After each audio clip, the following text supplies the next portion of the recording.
morning, muscles! It's Mr. Fallon. Today's Friday, and today is going to be your day. Welcome to Good Morning Muscles. I am pumped that you're joining us today. Remember, Good Morning Muscles is your daily Kickstarter for what's going to be an amazing day. It's uploaded on It's Mr. Fallon's YouTube page every morning, 6 a.m. Wake up, do Good Morning Muscles, get stronger, and just start off your day in the best way possible.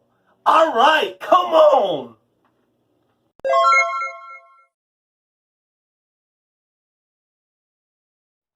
Are you ready to get warmed up?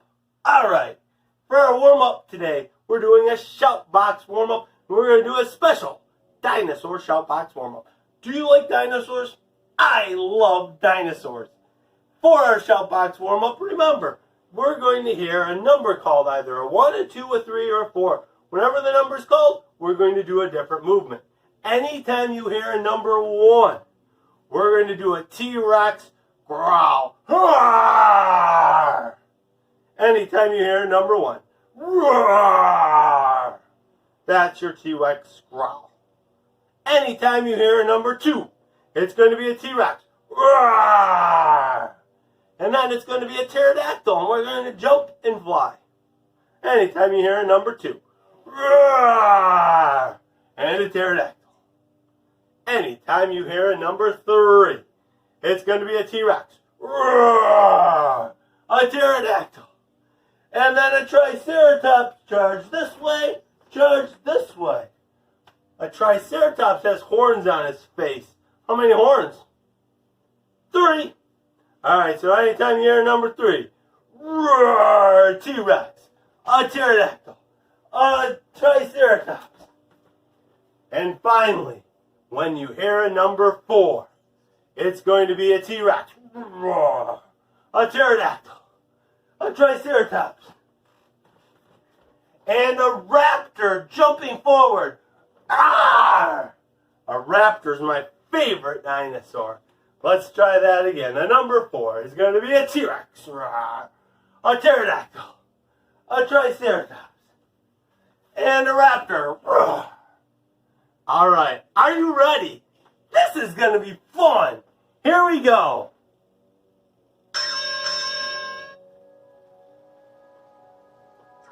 3, T-Rex, pterodactyl, triceratops.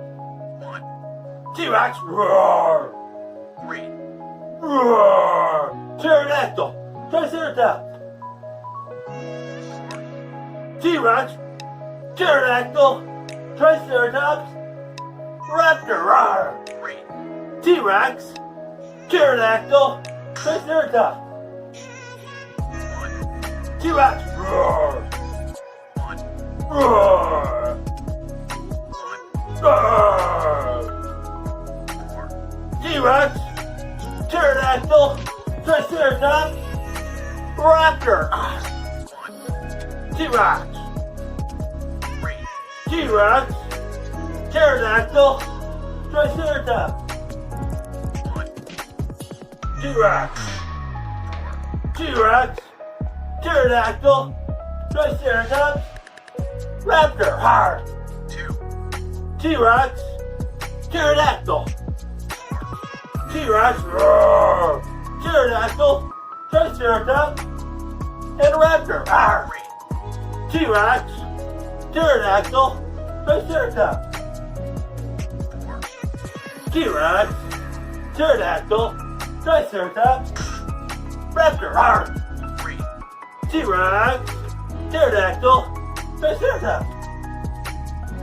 4, T-Rex, pterodactyl, triceratops, raptor. 4, T-Rex, pterodactyl, triceratops, raptor.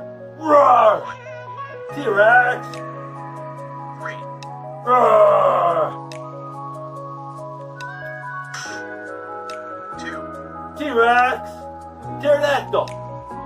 2, T-Rex, pterodactyl. 1, T-Rex, 3, T-Rex, pterodactyl, Triceratops. 3, T-Rex. Pterodactyl. Triceratops. Oh, we're almost done. 2. T-Rex. Pterodactyl. 2, T-Rex. Pterodactyl. 3, T-Rex. Pterodactyl and a Triceratops. 1, T-Rex. 2, T-Rex. Pterodactyl. 4, T-Rex. Pterodactyl. Triceratops. Raptor R. 1, T-Rex. 1, T-Rex. 3, T-Rex. Pterodactyl. Triceratops. Boys and girls, did you have fun? That was so much fun. I love it.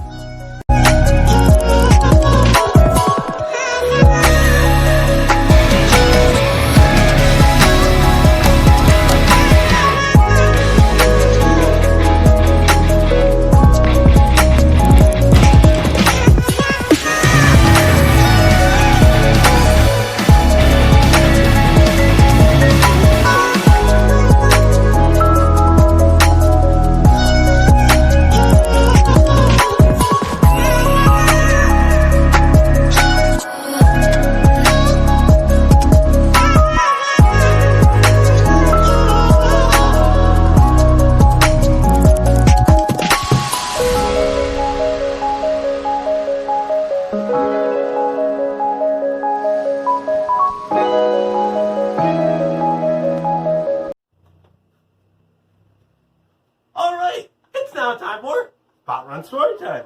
We're on Chapter 30, The Little Stranger of Wayside School Gets a Little Stranger.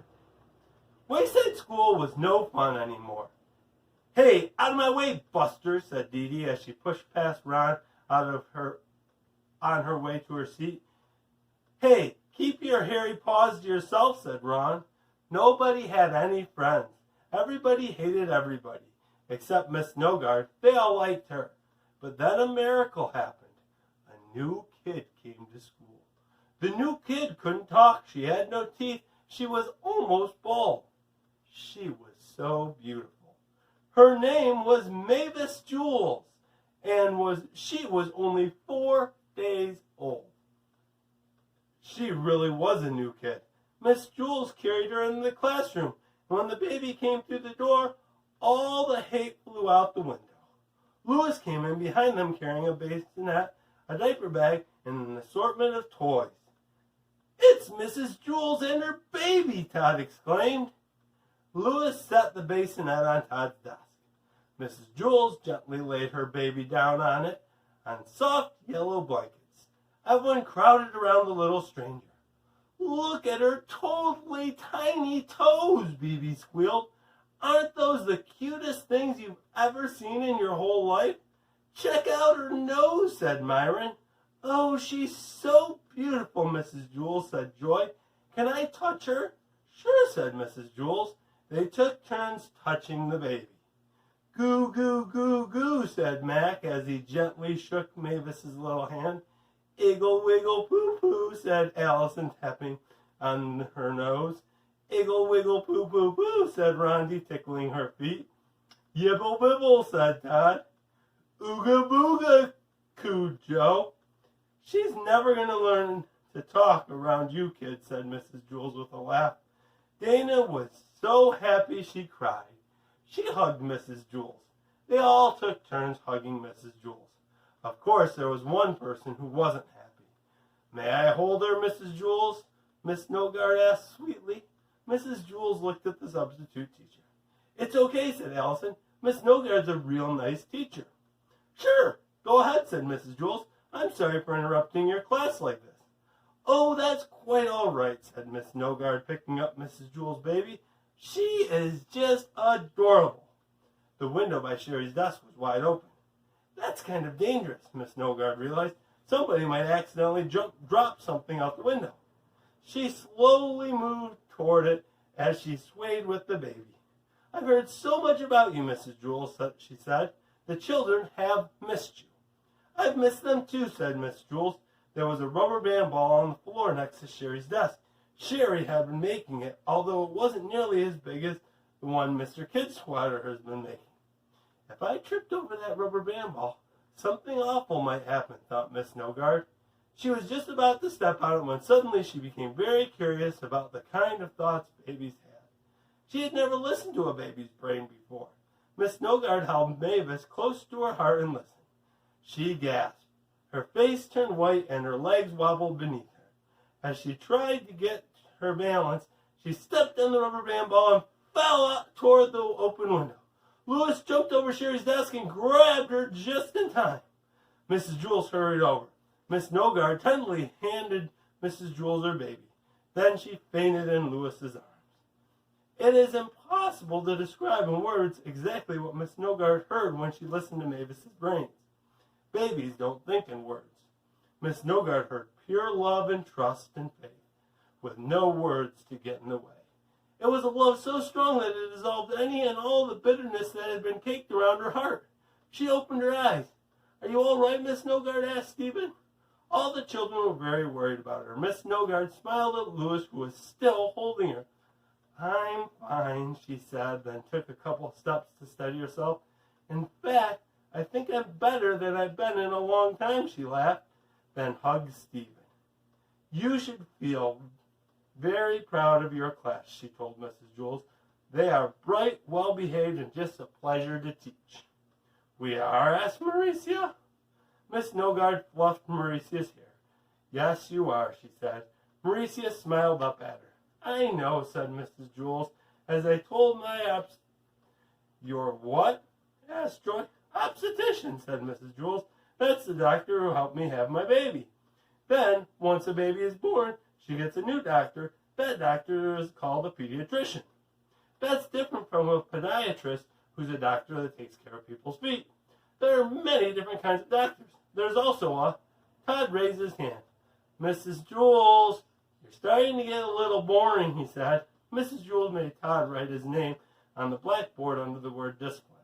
"Hey, Louis," shouted Mac, "ask Miss Snowguard out on a date." Everyone looked at Louis. Miss Snowguard looked at him too. "Do it, Louis," said Leslie. "I really would like to get to know you better, Miss Snowguard," he said. "Ooh," said Paul and Leslie. "Way to go, Louis," cheered DJ. "Call me Wendy," said Wendy Snowguard. "Ooh," said Phoebe and Calvin. "Okay, Wendy," said Louis, "and you can call me Louis." "I already do," said Wendy. She smiled at him. He smiled back. "So what do you say?" he asked. "Would you like to go out sometime?" Miss Snowguard hesitated. "Say yes, Miss Snowguard," urged Jenny. Miss Snowguard took a deep breath. "I like you, Louis," she said, "but I think there's something you should know about me first." She bent over, parted the hair on the top of her head. Everyone crowded around as they tried to get a good look. "It's an ear!" shouted Jason. "Yes, it's an ear," said Miss Snowguard. "Cool," said Terrence. "Can I touch it?" asked Dana. Everyone took turns touching her ear. "I mean the one on top of her head." "So, Louis, are you sure you still want to go out with me?" she asked. Louis held her hands in his. "I like you a lot," he said. "It doesn't matter how many ears you have." He paused for a second. "How many ears do you have?" "Just 3, she assured him. "I think your ears are beautiful," said Louis. "I think your nose and eyebrows are beautiful, too." Miss Snowguard didn't have to read Louis's mind to know he was telling the truth. She could see it in his eyes. His eyes were like the moon. She kissed him. His mustache tickled. Everybody oohed. Boys and girls, our steps for today are... And boys and girls, that's the end of Wayside School Gets a Little Stranger. We're going to have a brand new book for you tomorrow. I wonder what it's going to be.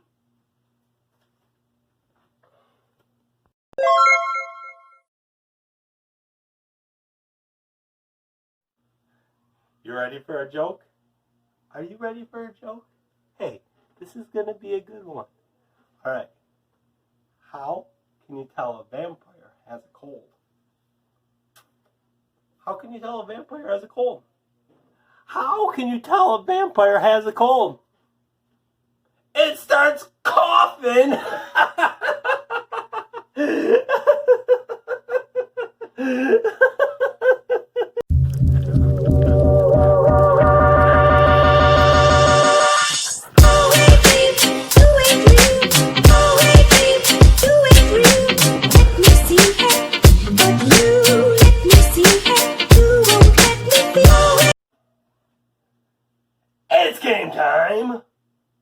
here we go.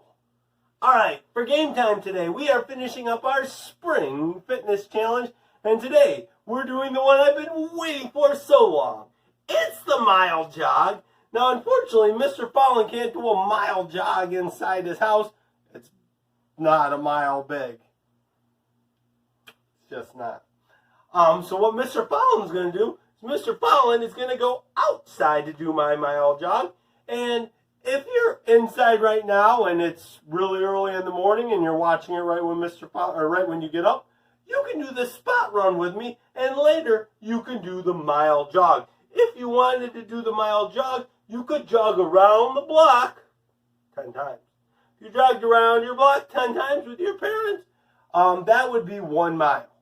Or you could go to the middle school track and you could jog around the middle school track 4 times. That would be a mile. Or you could have your parent look up on Google Maps and figure out how far it is from your house for a half a mile, and then jog half a mile, and then jog back, and that would be a full mile. And then you can time it and put your score in the comments down below. Just your first name, that's good, or your initials, that's great, and see how fast you can do the mile jog. Mr. Fallon's going to take you on his mile jog right about now.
fun this week? We got so strong this week. So awesome. Boys and girls, I encourage you, get outside, practice, play a bunch this weekend. Keep working on tons of games. Whatever you like to do, get outside and do it. Get that mile jog done. Put it in the comments down below. Boys and girls, if you're running out of ideas of things to do, look on It's Mr. Fallon's YouTube page. There are hundreds of videos to do. Pick one, do one. Go outside, do it. Have fun. It is so awesome. Boys and girls, thanks for joining me on Good Morning Muscles today. Over the weekend, we'll have 2 episodes of Spot Run Storytime. And then soon we'll be back here on Monday with a brand new warm-up and a brand new sport. I can't wait, but I have so many fun things that I want to do this weekend that it is just going to be awesome. Boys and girls, thanks for joining us. And until then, we'll see you later.